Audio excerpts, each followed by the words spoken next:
The agenda for today is what are green building rating and certificates, what programs are available out there. We'll be talking a little bit about LEED, history, certification levels, fees, and the typical certification timeline when you do a project. And then the differences between LEED 2009, V4.1, and V4.0. And then we're going to highlight a few of our projects. Then we're going to talk about what is next when it comes to certifications. So, what are green building rating and certificates? Buildings have a large impact on our environment and health. According to the EPA, we spend 93% of our lives indoors, and with this pandemic, I'm sure we're spending way longer than that indoors.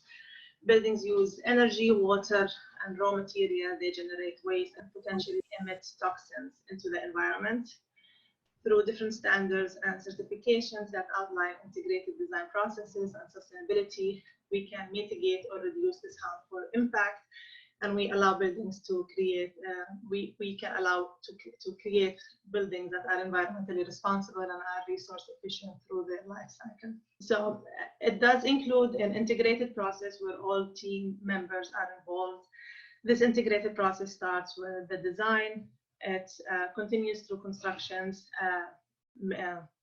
operations and maintenance, renovation, and it ends with demolition. And then it goes back to starting again with the design for your next project. Through each stage, the rating system has guidelines and has performance targets for the buildings to meet. There are different rating programs with different requirements. Each will focus on different attributes in order for the certification to be awarded. So every certificate will track different things. What they have in common, though, is that they are all designed to reduce the impact of the built environment. So what programs are available? What is out there? I'm going to ask Mary to share our first poll with you. Did you work on a project that received any green or sustainable certificate? So what programs are available? There are so many programs available. Again, it depends on what you are tracking. There are many. We mentioned LEED, Green Globes, Energy Star, Living Building Challenge, NDEB, which is part of ILFI, it falls under its umbrella, Passive House sites, and Enterprise Green Communities, and there are a bunch of other international programs. In this presentation, we'll be focusing on LEED, which is Leadership in Energy and Environmental Design, and in future presentations, we'll be talking about different certificates. So a little bit of history or background on LEED. It was developed by the US Green Building Council with LEED V4 for new construction first launching in 1998. It consists of a framework and assessment mechanism for identifying, implementing, and measuring green building design and construction. This certification takes place online. If you have ever worked on a LEED project, this is the LEED online portal. This is what it looks like. Project teams are required to compile and upload documentation to show compliance with the requirements, and documentation is then reviewed by the Green Building Certification Institute. A LEED certification is earned if all prerequisites and enough credits are earned. Let me share the poll. I think it's out. Mary, can you share that with us, please? So 73% of you have worked on a project, 27% have not worked. So this is great. The majority of you are familiar with these certifications. So in LEED, we have mandatory prerequisites to establish the minimum performance thresholds, while points can be earned via credits across 6 categories representing a project's achievement above the minimum requirement. LEED is extremely popular, and it's available across 162 countries. As of 2016, we had more than 80,000 projects registered, including 32,500 certified commercial projects. There are 4 certification levels in LEED.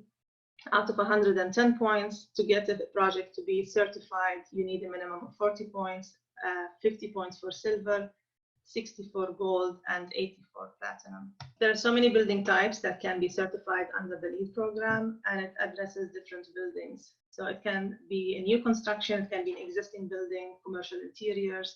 Your building can be core and shell or fully designed, and it covers schools, retail, healthcare, homes, and even neighborhood developments.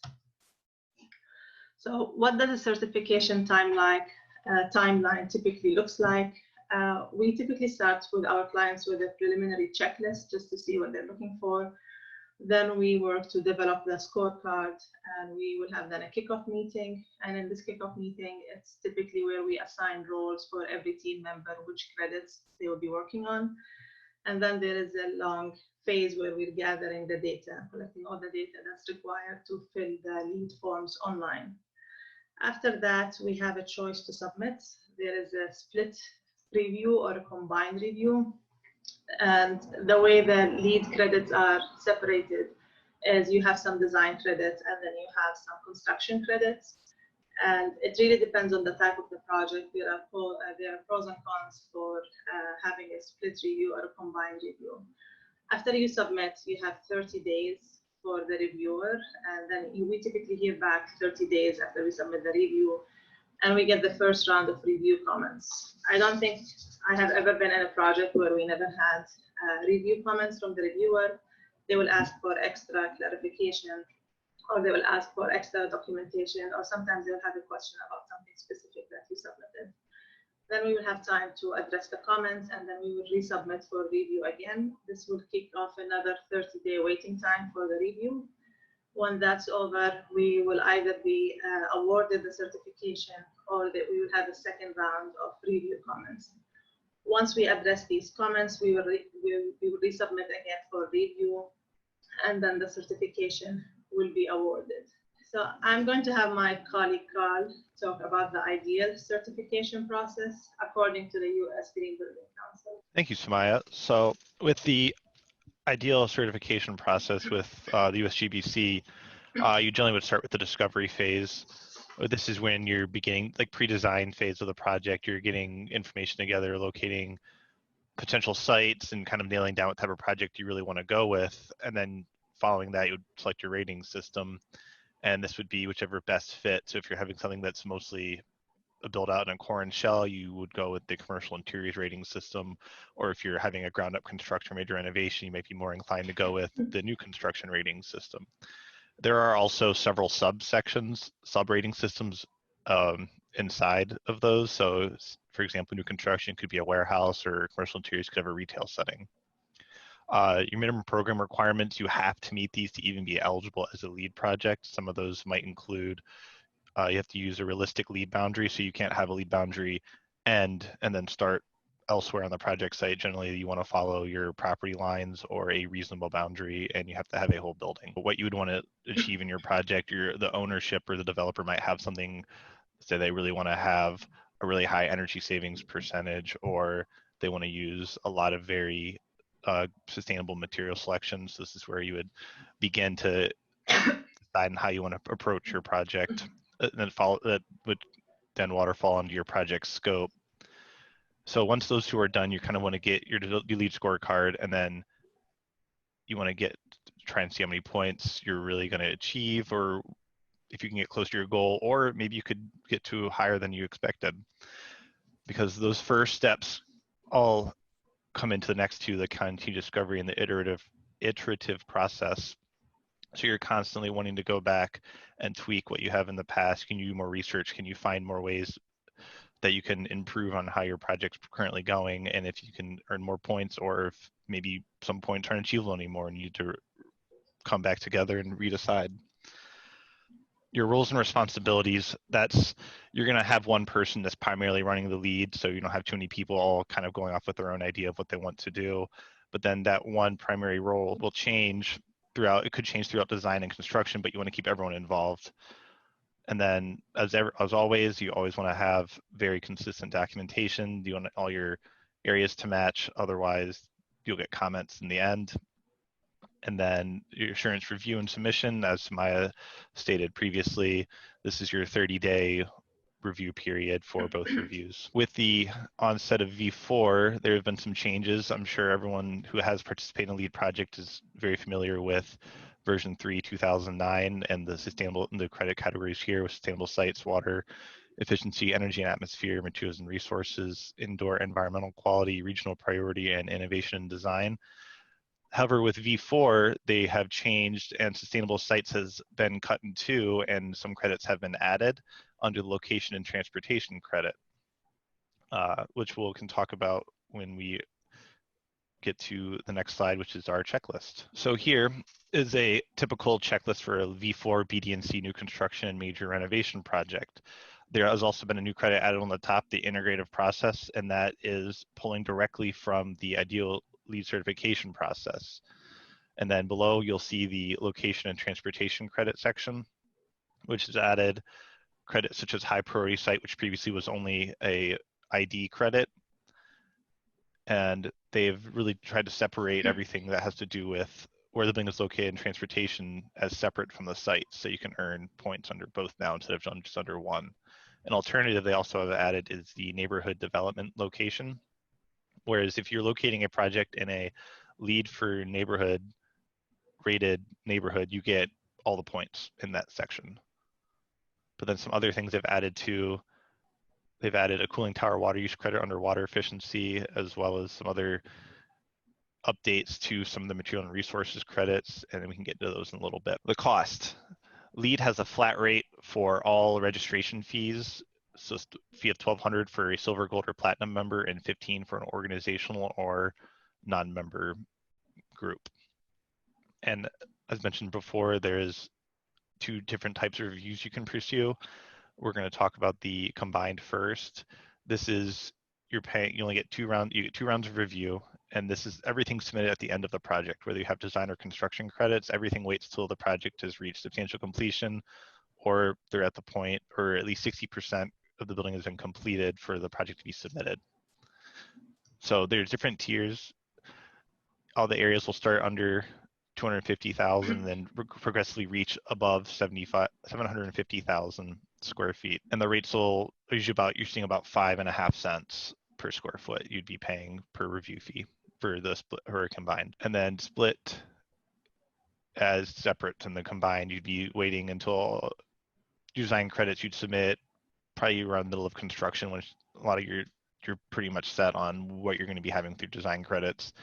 And then I guess the strength for this could be with the design, if you're still unsure how some points might shake out, this would be a good chance to get your energy model submitted, get that approved, so then that's booked in for how many points you'd be getting on that. And if you're having other credits into the construction, that would reflect what you would need for some credits such as green power, anything that is dependent on your total energy usage, then there's not going to be any gray area. You're going to know exactly your numbers for that. Like I've mentioned, there have been some differences under the V4 rating system for LEED, and a big one has been affected is the indoor water use.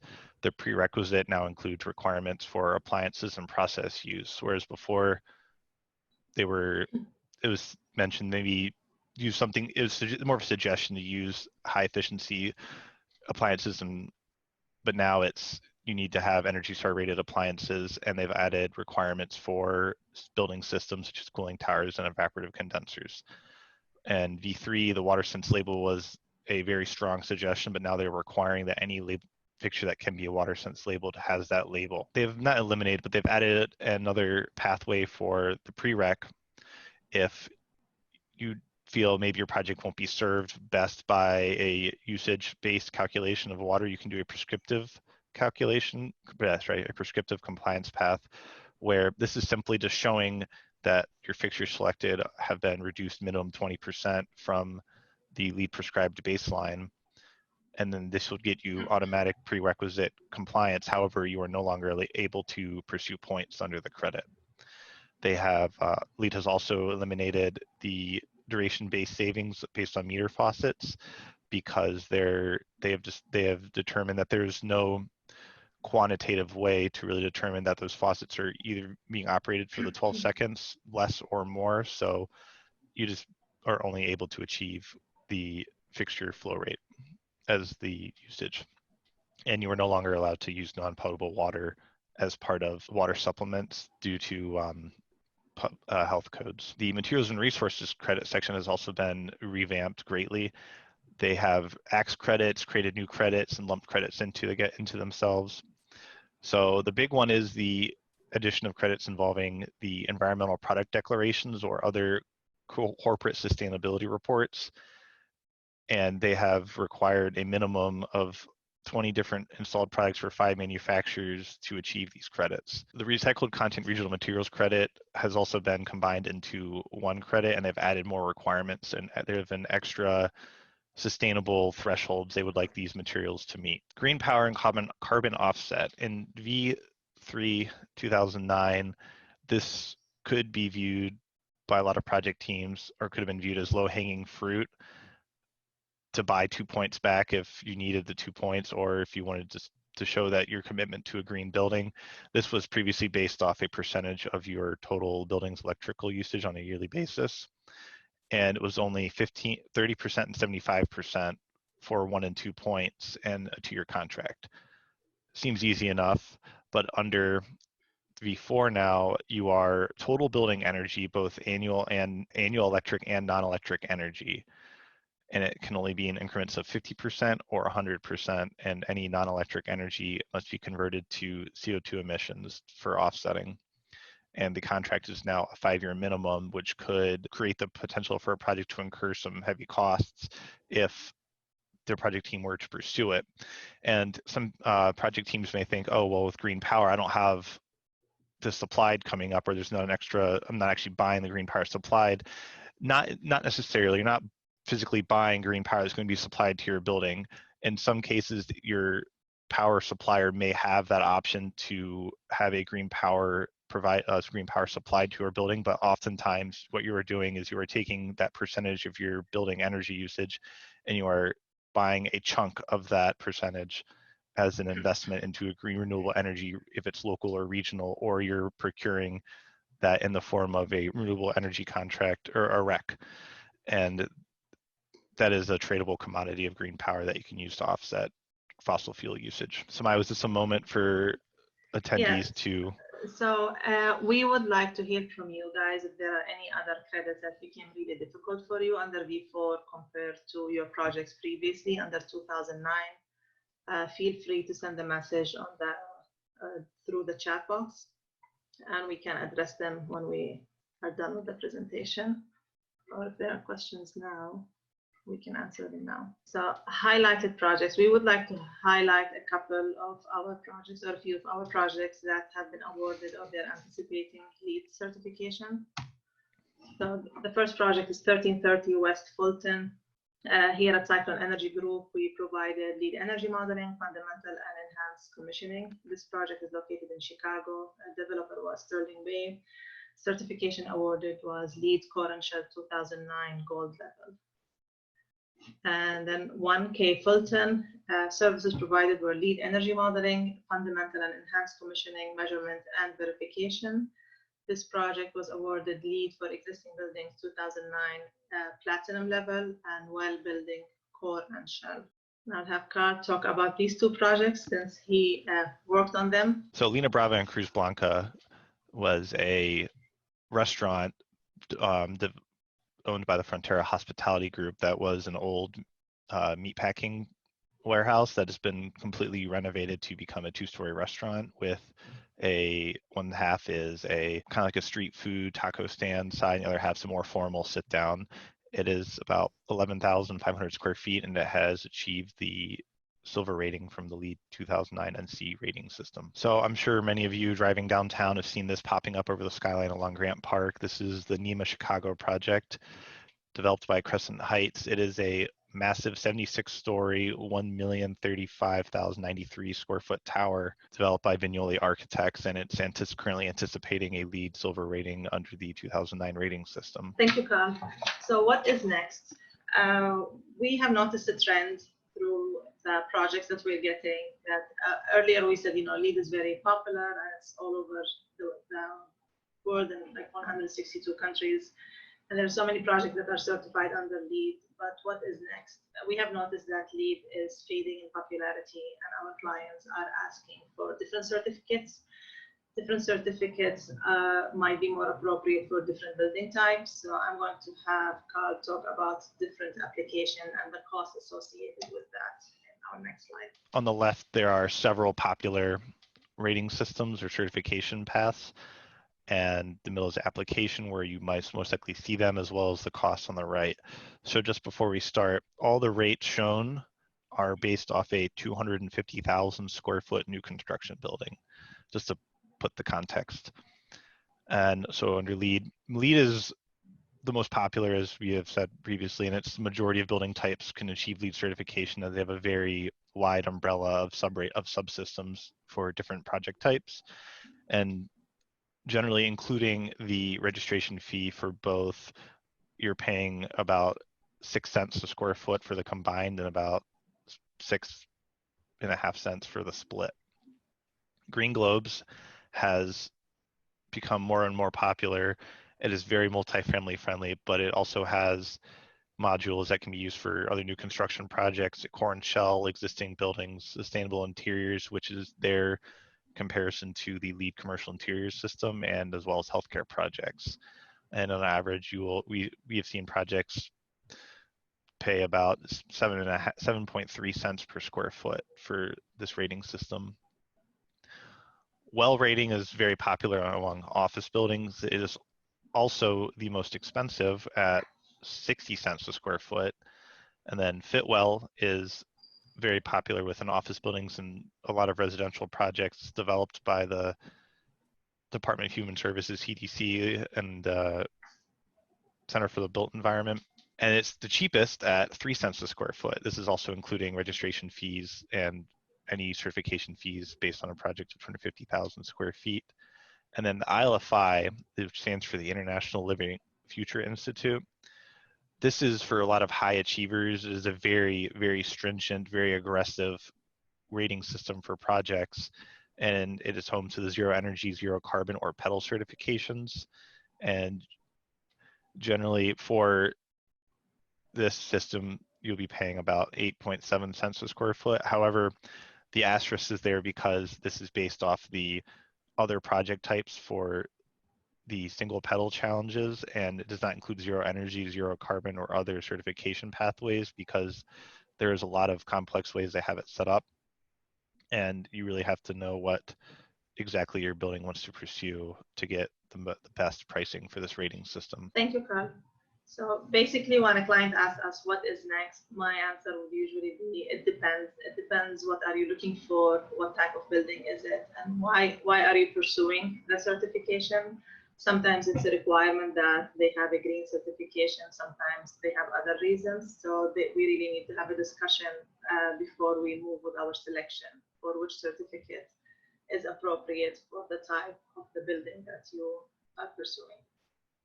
So with that, I'm going to ask Mary to send the second poll, please.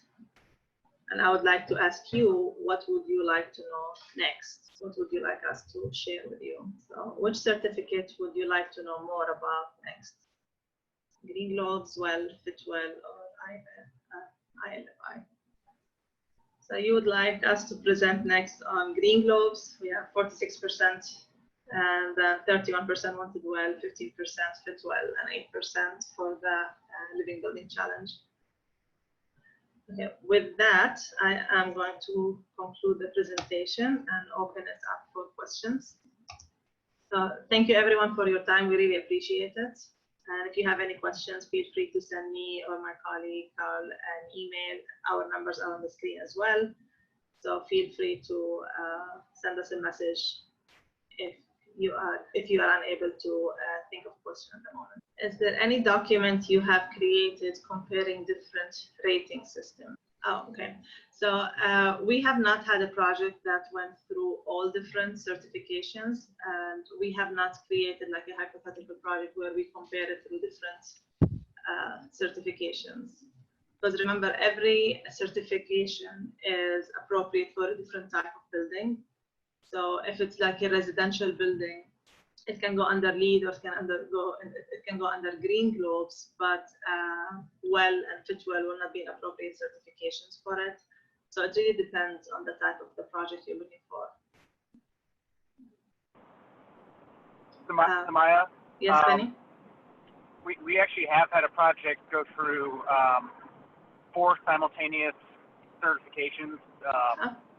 The Walgreens Net Zero project earned LEED Platinum, Green Globes, ILFI Net Zero Pedal, and EPA what do they call it, the EPA Green Refrigerant Award. So we did those all, and I'm not sure if anybody on this team worked on it because it's been several years, but it's a lot of the credits transferred between each other. Oh, great. I think that was my time with Cyclone. That's a very cool project. Thank you, Benny. Thank you, everyone.